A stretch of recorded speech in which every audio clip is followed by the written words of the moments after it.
الحمدللہ رب العالمین والصلاۃ والسلام علی رسول الکریم اما بعد بسم اللہ الرحمن الرحیم۔ حضرت جابر رضی اللہ تعالیٰ عنہ سے روایت ہے، وہ رسول اللہ صلی اللہ علیہ وسلم سے نقل کرتے ہیں کہ آپ صلی اللہ علیہ وسلم نے ارشاد فرمایا، اہل مدینہ کا میقات جہاں سے ان کو احرام باندھنا چاہیے ذوالحلیفہ ہے، اور دوسرے راستے سے جانے والوں کا میقات جوفہ ہے، اور اہل عراق کا میقات ذات عراق ہے، اور اہل نجد کا میقات قرن المنازل ہے، اور اہل یمن کا میقات یلملم ہے۔ سامعین کرام، حج اسلام کا بنیادی رکن ایک عظیم عبادت ہے۔ حج اسلام کی بنیادی تعلیمات میں سے ایک ایسا رکن ہے جو اجتماعیت اور اتحاد و یگانگت کا آئینہ دار ہے، لیکن حج کی ادائیگی کے لیے ضروری ہے کہ مناسک حج اور حج سے متعلقہ دیگر تفاصیل کو اچھے طریقے سے سمجھا جائے۔ ان میں سے ایک میقات کے احکامات ہیں۔ مواقیت میقات کی جمع ہے۔ میقات کا لغوی معنی حد ہے، جبکہ شریعت کی اصطلاح میں عبادت کی جگہ یا اس کا وقت ہے۔ مواقیت حج کی دو قسمیں ہیں، زمانیہ یعنی جن کا تعلق زمانے اور وقت سے ہے، اور مکانیہ یعنی جن کا تعلق مکان اور جگہ سے ہے۔ جہاں تک زمانے کا تعلق ہے تو حج کے مہینے مشہور اور معلوم ہیں، جو قرآن میں ان کا ذکر بھی ہے، اور یہ شوال، ذوالقعدہ اور ذوالحج کے ابتدائی 10 ایام۔ جو شخص ان مہینوں میں حج کے لیے احرام باندھ لے تو اسے ان تمام برے اور مذموم اقوال و افعال سے بچنا چاہیے جو حج اور عمرے میں خلل اور خرابی پیدا کرتے ہیں۔ مواقیت مکانیہ یعنی وہ مقامات جنہیں حج اور عمرے کے لیے مکہ مکرمہ جانے والے شخص احرام کے بغیر عبور نہیں کر سکتا۔ رسول اللہ صلی اللہ علیہ وسلم نے ان مقامات کی نشاندہی خود فرمائی ہے۔ میقات اس جگہ کا نام ہے جہاں سے حج اور عمرے کے لیے احرام باندھا جاتا ہے۔ نبی صلی اللہ علیہ وسلم نے اس حدیث مبارکہ میں عمرہ یا حج کا احرام باندھنے کے لیے 5 میقات مقرر کی ہیں۔ الجوفہ یہ اہل شام و مصر اور مغرب عربی کے تمام علاقوں نیز ان سب لوگوں کی میقات ہے جو اس سے دوسری طرف آباد ہوں۔ یہ میقات جس قریے میں واقع تھی اس کا نام مہیا تھا، اب یہ رابغ شہر کے بالکل بالمقابل واقع ہے۔ یہی وجہ ہے کہ ترکی، شام، لبنان، اردن، مصر کے عازمین حج رابغ سے احرام باندھتے ہیں۔ قرن المنازل یہ اہل نجد، الاحسا، عراق، خلیج کی عرب ریاستوں اور بحرین والوں کی میقات ہے۔ عام طور پر یہ لوگ بسوں اور اپنی کاروں سے اس راستے سے گزرتے ہیں۔ یہ ان میقات میں سے ایک ہے جن کی نشاندہی خود نبی کریم صلی اللہ علیہ وسلم نے کی تھی۔ اب یہ السیل الکبیر کے نام سے مشہور ہے، جو مکہ مکرمہ اور طائف کے درمیان واقع ہے۔ نجد، ریاض کے مشرقی علاقوں اور طائف کے شہری اور مقیم غیر ملکی زیادہ ہوتے ہیں۔ یہاں بھی وہ تمام سہولتیں میسر ہیں جو دیگر میقاتوں کی مساجد کے اطراف مہیا ہیں۔ یلملم یہ اہل یمن اور ان لوگوں کی میقات ہے جو اس راستے سے ہو کر گزرتے ہیں۔ ان میں اہل اسیر، جنوبی حجاز کے باشندے شامل ہیں۔ ماضی قریب میں جب بر صغیر کے لوگ سمندر کے راستے حج پر آتے تھے تب یہ پاکستان، ہندوستان اور بنگلہ دیش کے حاجیوں کی بھی میقات ہوا کرتی تھی۔ یہی انڈونیشیا اور چین کے باشندوں کی میقات رہی ہے۔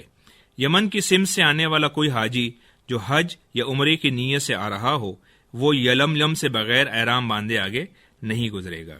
ذات عراق یہ اہل عراق اور مشرقی ممالک کے باشندوں کی میقات ہے۔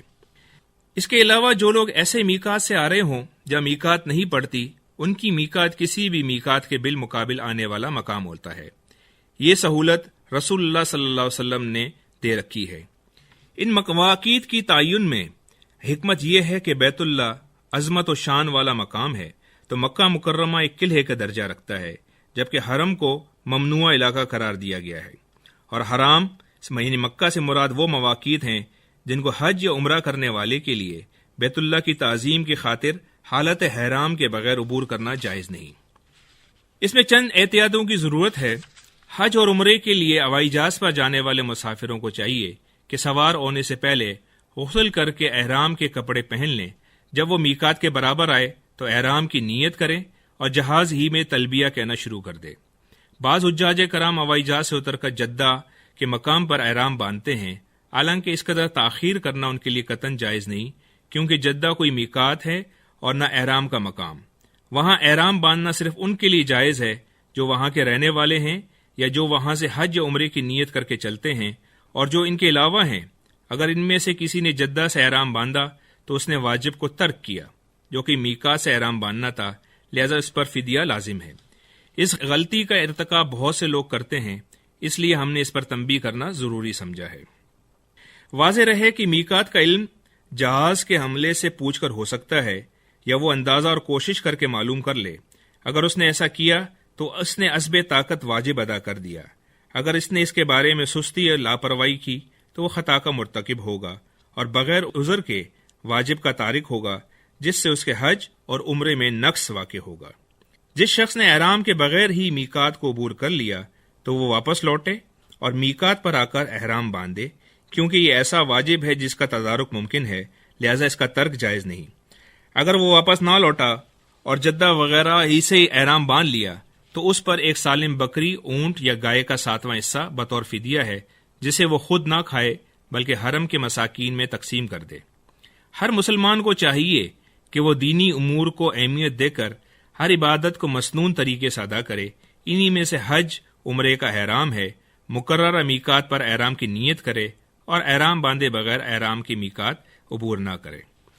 پاکستان اور ہندوستان سے بذریعہ بحری راستہ حج اور عمرہ کے جانے والوں کا میقات تو یلملم ہی ہے۔ البتہ ہوائی سفر کے دوران میں پاکستان سے سعودی عرب جانے والا جہاز عموماً قرن المنازل کی میقات یا اس کے ارد گرد سے گزر کر جدہ پہنچتا ہے۔ اس لیے جو پاکستانی حج یا عمرے کے لیے براستہ جدہ جا رہا ہو تو اس کے لیے اس مقام سے گزرنے سے پہلے احرام باندھنا ضروری ہوگا۔ البتہ اگر وہ پاکستان سے براہ راست مدینہ جائے تو اس کے لیے مدینہ سے مکہ مکرمہ جاتے ہوئے میقات ذوالحلیفہ یعنی اہل مدینہ کا میقات ہوگا۔ یہ میقاتیں ایک طرح سے 4 دیواری کا درجہ رکھتی ہیں۔ یہ حرم شریف کی عظمت کی نشانیاں ہیں۔ یہ مواقیت اس عبادت کی عظمت کا پتہ دیتی ہیں، کیونکہ اس کی وجہ سے عازمین حج و عمرہ اپنے گھر بار، آل اولاد، عزیز و اقارب کو خیر بات کہہ کر نکلتے ہیں۔ ان مواقیت پر ٹھہرنا گویا اپنے نفس کا محاسبہ کرنا اور اپنی کوتاہیوں کا جائزہ لینا ہے۔ اللہ تعالیٰ سے دعا ہے کہ ہمیں ان احادیث مبارکہ پر عمل کرنے کی توفیق عطا فرمائے۔ آمین والحمد للہ رب العالمین۔